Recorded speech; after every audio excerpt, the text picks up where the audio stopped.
ഇത് ബത്തേരിക്കടുത്ത മലവയലിലെ VS അഷ്മിലയും KS അഭിജിത്തും. അയൽക്കാരായ ഇവരുടെ 10ാം ക്ലാസ്സിലെ മാർക്ക് 60-നും 65%-നും ഇടയിൽ. വിവിധ സ്കൂളുകളിൽ +1 പ്രവേശത്തിന് അപേക്ഷ നൽകി കാത്തിരിക്കുന്നു. കഴിഞ്ഞ അലോട്ട്മെന്റുകളിലൊന്നും ഇവരുടെ പേരില്ല. കൂട്ടുകാരെല്ലാം ഓരോ സ്കൂളുകളിൽ പ്രവേശനം നേടിക്കഴിഞ്ഞു. ഞാൻ കുറെ സ്കൂളുകൾ കൊടുത്തിട്ടുണ്ട്, എവിടെയും കിട്ടിയിട്ടില്ല. പ്രതീക്ഷ ഉണ്ട്. ഇവിടെ ചെറിയ വീടാണ്, എനിക്ക് VHS എടുക്കണമെന്ന് ആഗ്രഹമുണ്ട്.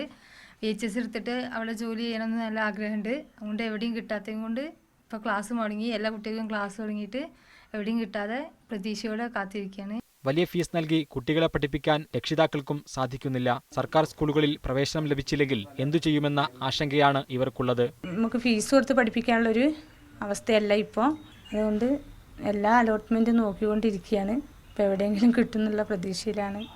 വയനാട്ടിൽ ഇത്തവണ 10ാം ക്ലാസ് വിജയിച്ചത് 12,300 വിദ്യാർത്ഥികൾ. സർക്കാർ കൂട്ടിയ 20% സീറ്റുകളിൽ കൂടി പ്രവേശനം നൽകിയാലും പരമാവധി 6,500 പേർക്ക് മാത്രമേ സീറ്റ് ലഭിക്കുകയുള്ളൂ. വൊക്കേഷണൽ ഹയർ സെക്കൻഡറി സ്കൂളുകളിലെ സീറ്റുകൾ കൂടി കൂട്ടിയാണിത്. അങ്ങനെ വരുമ്പോൾ പകുതിയിലധികം വിദ്യാർത്ഥികൾക്കും ഇക്കുറി സീറ്റുകൾ ലഭിക്കില്ല. അഷ്മിലയ്ക്കും അഭിജിത്തിലുമെല്ലാം തുടർന്ന് പഠിക്കണം. നടപടിയെടുക്കേണ്ടത് സർക്കാരാണ്.